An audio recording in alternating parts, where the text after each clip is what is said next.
Assalamualaikum warahmatullahi wabarakatuh. Pada video kali ini saya akan menjelaskan kitab Arba'in Nawawi. Apa itu kitab Arba'in Nawawi? Kitab Arba'in Nawawi adalah kumpulan 40 hadis yang disusun oleh Syekh Nawawi. Siapakah Syekh Nawawi tersebut? Seperti disebutkan di cover kitab ini, Syekh Nawawi tersebut adalah Al-Imam Yahya Syarafuddin An-Nawawi, yaitu seorang ulama terkenal yang berasal dari desa Nawa. Dan beliau meninggal atau wafat pada tahun 676 Hijriah seperti yang dituliskan di kitab ini. Tanpa basa-basi, kita langsung masuk ke dalam pembahasan video kali ini. Pada video kali ini saya akan membaca hadis ke-8 yang terdapat di dalam kitab ini, yang berbunyi Bismillahirrahmanirrahim.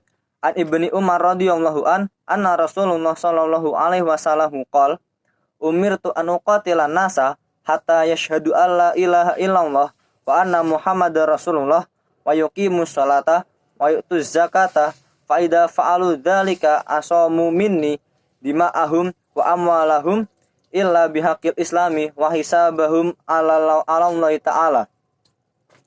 Rawahul Bukhari wal Muslim.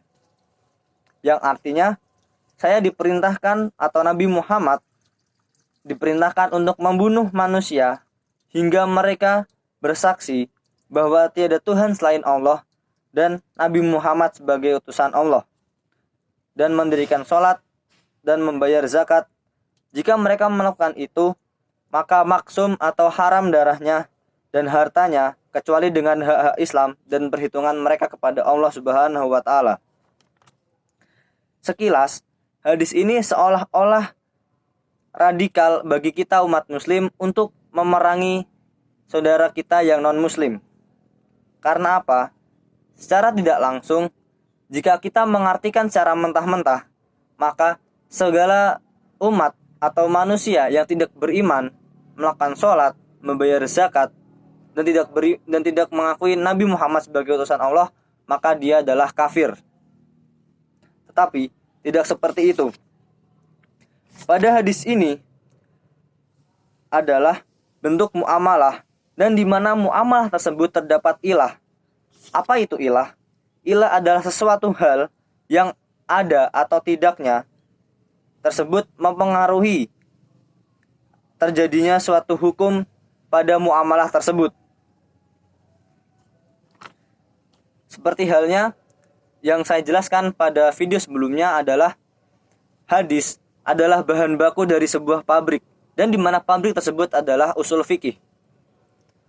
Jikalau kita langsung mengambil atau memakan bahan baku tersebut tanpa mengolahnya dalam pabrik, maka kita akan salah besar dalam mengartikannya.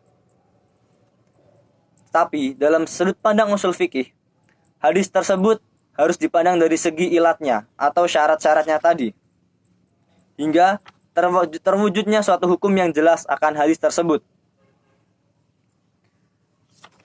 Jika dalam pandangan usul fikih, suatu yang bersifat muamalah juga pasti bersifat ilah. Jika ilah terdapat di satu hal, maka juga terdapat hukum yang berlaku dalam muamalah tersebut. Pada hadis ke-8 termasuk dengan kategori muamalah, dalam artian hadis ini memiliki ilah, dan hadis ini bisa berlaku jika ilah dalam hadis ini ada.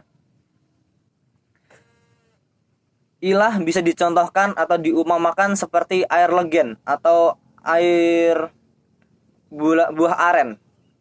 Seperti halnya jika kita langsung mengambilnya dari pohon aren tersebut, maka halal hukumnya karena tidak memabukkan. Nah, memabukkan tersebut adalah ilah atau suatu hal yang ada atau tiadanya itu menentukan suatu hukum. Lain cerita, jikalau kita langsung mengambil dari pohon aren tersebut, tetapi kita mendiamkannya selama 1 minggu atau 2 minggu, maka muncul sifat memabukkan dari air legen tersebut yang dinamakan dengan tuak. Nah, dengan munculnya sifat memabukkan ini, maka haram hukumnya untuk meminum air legen tersebut. Tetapi beda lagi juga cerita jika kita mengambilnya dan kita mendiamkannya lagi selama 1 tahun atau 2 tahun ke depan hingga terbentuk sebuah cuka, maka sifat memabukkan dalam air legen tersebut juga hilang. Dan bisa jadi air legen tersebut halal untuk dikonsumsi kembali. Lalu, ilah dalam hadis ini adalah rasa ketidakamanan bagi umat Islam yang hidup berdampingan dengan orang atau masyarakat non-muslim.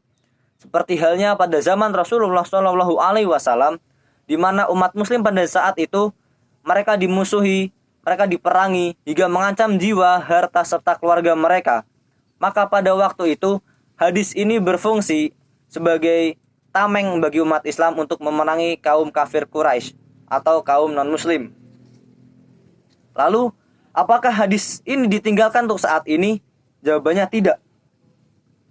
Lebih tepatnya, bukan digunakan untuk saat ini. Bisa jadi beberapa tahun ke depan atau entah kapan jadinya, sesuai dengan kondisi dan situasi. Jika ilah tersebut dibutuhkan atau ilah tersebut muncul kembali, maka hadis ini juga akan berlaku kembali. Di mana jika umat Islam pada masa ke depan akan terancam atau teraniaya jiwanya, hartanya maupun keluarganya, maka hadis ini dapat berlaku lagi bagi mereka umat Islam untuk memerangi kaum non-muslim. Oke, cukup sekian yang dapat saya sampaikan pada video kali ini. Selebihnya mohon maaf. Assalamualaikum warahmatullahi wabarakatuh.